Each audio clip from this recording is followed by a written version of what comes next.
I'm actually not sure if Men of War makes the new crew less efficient than a native crew. That's a good question. I'm guessing it doesn't, but then again, that does seem to be the kind of thing Men of War would do, because it's a very detailed game. So, who knows? Maybe that's for Men of War Assault Squad, the upcoming sequel to Men of War, where they are going to make you buy a new game for stuff that should have been in the original game. But I'm not bitter. Maybe Assault Squad will be awesome. It looks pretty nice. They just released a screenshot. The screenshot has a Comet tank, which was a British heavy tank in World War II, and it's got 3 Churchill tanks. A normal Churchill, or Churchill 7, somebody told me, a Churchill Crocodile, and a Churchill AVRE. The Crocodile is basically a Churchill, only the whole machine gun has been replaced by a flamethrower, so that's super impressive. Just like the Sherman Calliope has the rocket launcher on top, but also has the Sherman main gun, so it's basically a normal tank also. Panzerwerfer!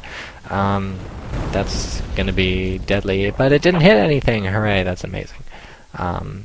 So he got faked out. All those scout cars moved away. Just like the Sherman Calliope has a rocket launcher on top and a normal Sherman gun, so it's basically a normal Sherman also. The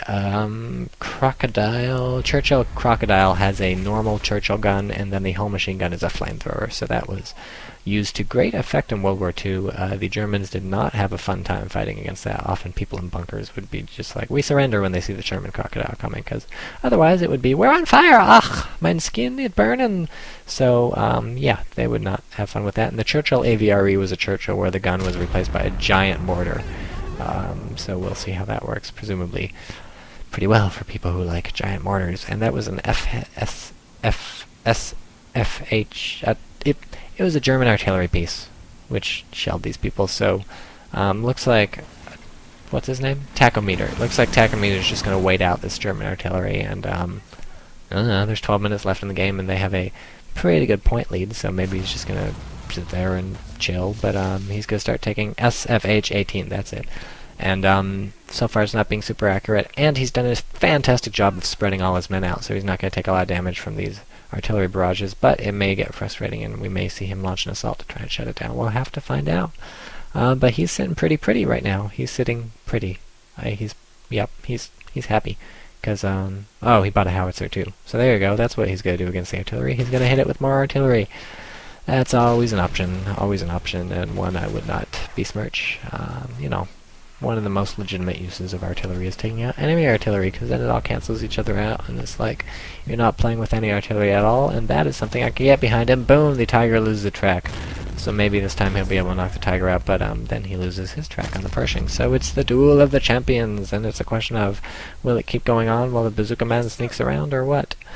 He probably could have hopped that fence, I think. Usually you can hover over a fence and hop it, although maybe this is one of those fences you can't hop. You can hop the wooden ones, but not that weird wooden one. I don't know. You can hop those rickety wooden ones, but not the picket fences. We'll see. Crew contused and turret destroyed. Well, that would be bad news if the Pershing could move.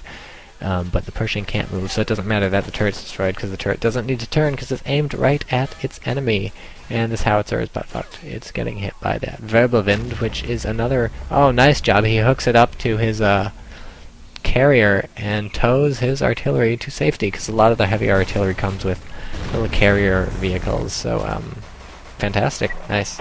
And I don't know what this guy's laughing about. I think he just sneaked up on the Wirbelwind and killed it. Our ally is... Whoa, whatever he did, that was bloody. But the Wirbelwind is dead. Now, Wirbelwind also another anti-aircraft thing, which you can use against light vehicles and infantry, and whatever the heck you want to use it against, but it's not going to do much except against light vehicles and infantry.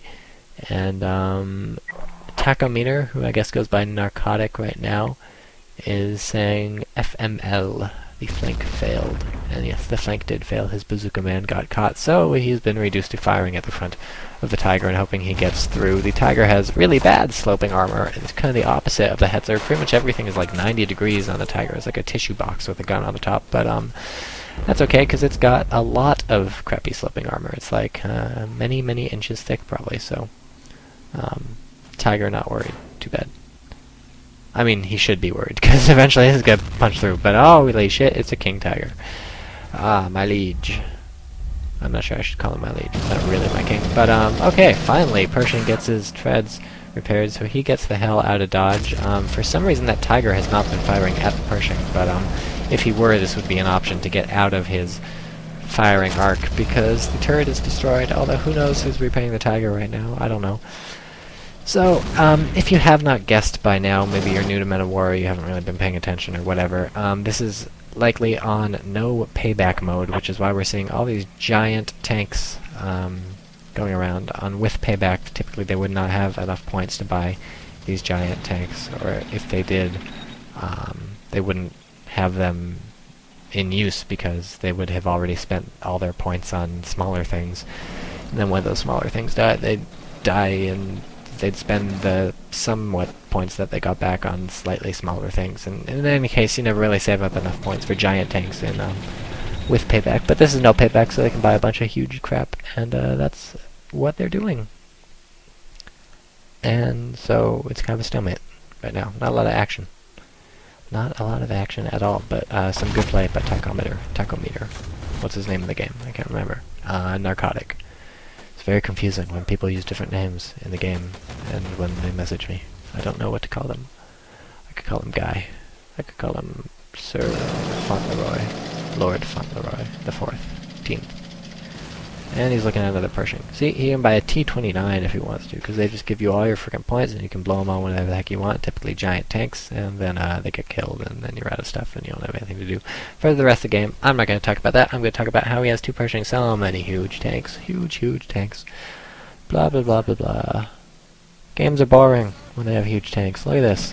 It's just tanks. Whoa. Remember how exciting it was in the beginning when there were, like, flamethrowers in houses, and things were blowing up, and it was like M19s and bazookas sneaking around behind Tigers, although I guess the Tiger was what started it. And now it's just like, let's sit back and shell stuff with our heavy tanks. And oh look, someone's getting on the point. Just kidding, it's artillery on the point.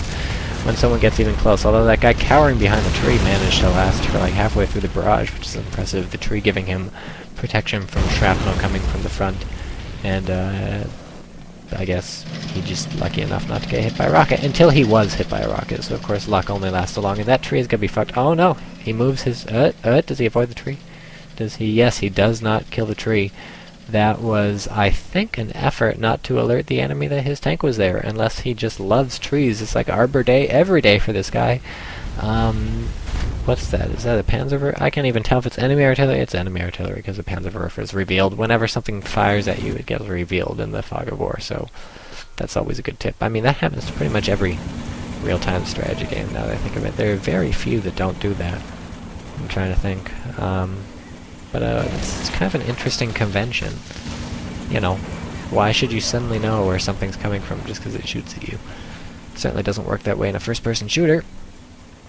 Unless you get one of those little hit markers on your screen. So then I guess it does. That's a universal carrier, by the way. It's a, I think it's a British thing, isn't it? Or maybe we gave him to the British. I don't know what that Pershing's doing. His turret's turned around. The Pershing's a funny-looking tank, I would say, because often the turret can turn all the 180 degrees, and it looks sort of normal. It's kind of tough to tell whether your Pershing's backwards or not. I don't know. Maybe that's just me. It's sort of easy to tell just by looking at the engine, but there's something about the Pershing that when it's 180 degrees the wrong way, it just looks sort of right. I don't know. That's always just that. Whatever. What was I talking about? What was I talking about?